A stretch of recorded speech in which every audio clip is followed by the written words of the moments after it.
3 ತಿಂಗಳು ಜೈಲಲ್ಲಿ ಇದ್ದಿದ್ದು ಎಕ್ಸ್ಪೀರಿಯನ್ಸ್ ಮೇಲೆ ಹೇಳ್ತೀನಿ ಕೇಳಿ.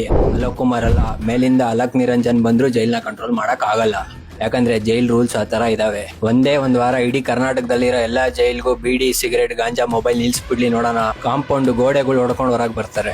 ಜೈಲಲ್ಲಿ ಇರೋರೆಲ್ಲ ಜಡ್ಜ್ ಮಕ್ಳು ತರ. ಅವ್ರಿಗೊಂದ್ ಚಿಕ್ಕ ಗಾಯ ಆದ್ರೂನು ಜೈಲ್ ಸಿಬ್ಬಂದಿಗಳು ಆನ್ಸರ್ ಕೊಡ್ಬೇಕು. ಜೈಲಲ್ಲಿ ನಿಜವಾದ ಕೈದಿಗಳು ಯಾರು ಅಂದ್ರೆ ಜೈಲ್ ಸಿಬ್ಬಂದಿಗಳು. ಅವ್ರು ಕೇಳಿದ್ದೆಲ್ಲ ತರ್ಸ್ಕೊಟ್ಟಿಲ್ಲ ಅಂದ್ರೆ ಇವ್ರೇ ರಕ್ತ ಬರಂಗ್ ಹೊಡೆದಾಡ್ಬಿಟ್ಟು ಜಡ್ಜ್ ಮುಂದೆ ಹೋಗ್ಬಿಟ್ಟು ನಿಮ್ ಮೇಲೆ ಹೇಳ್ತೀವಿ ಅಂತಾರೆ. ಒಳಗಡೆ ಮೊಬೈಲು, ಗಾಂಜಾ, ಟೂಲ್ಸ್ ಎಲ್ಲ ತಂದ್ಬಿಟ್ಟು ನೀವೇ ತಂದ್ಕೊಟ್ಟಿದ್ದು ಅಂತ ಹೇಳ್ತೀವಿ ಅಂತಾರೆ.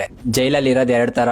ಒಬ್ರು ಅಮಾಯಕರು, ಇನ್ನೊಬ್ರು ಬಂಡಿ ಬಿದ್ದಿರೋರು. ಈ ಬಂಡಿ ಬಿದ್ದಿರೋರು ಏನ್ ಮಾಡಕ್ಕೂ ರೆಡಿ ಇರ್ತಾರೆ. ಹಂಗಂತ ಜೈಲ್ ಸಿಬ್ಬಂದಿಗಳೇನ್ ಸಾಚ ಅಂತ ನಾನು ಹೇಳ್ತಾ ಇಲ್ಲ. ಅವ್ರೆಷ್ಟೇ ಸಾಚವಾಗಿದ್ರು ನೀಚವಾದ ಕೆಲಸ ಮಾಡ್ಲೇಬೇಕಾಗುತ್ತೆ.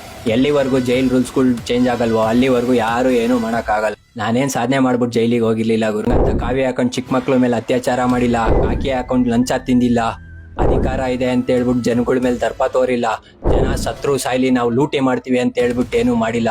ಇಂಥ ನನ್ನ ಮಕ್ಳನ್ನೆಲ್ಲ ಪ್ರಶ್ನೆ ಮಾಡಿದಕ್ಕೆ ನಾನು ಹೋಗಿದ್ದಿದ್ದು. ಇಂಥ ಗಾಂಡುಗಳೇ ಮೀಸೆ ತಿರುಕೊಂಡು ಮೆರಿಬೇಕಾದ್ರೆ ನಾನೇನಕ್ಕೆ ತಾಚಿಕೆ ಪಡ್ಬೇಕು?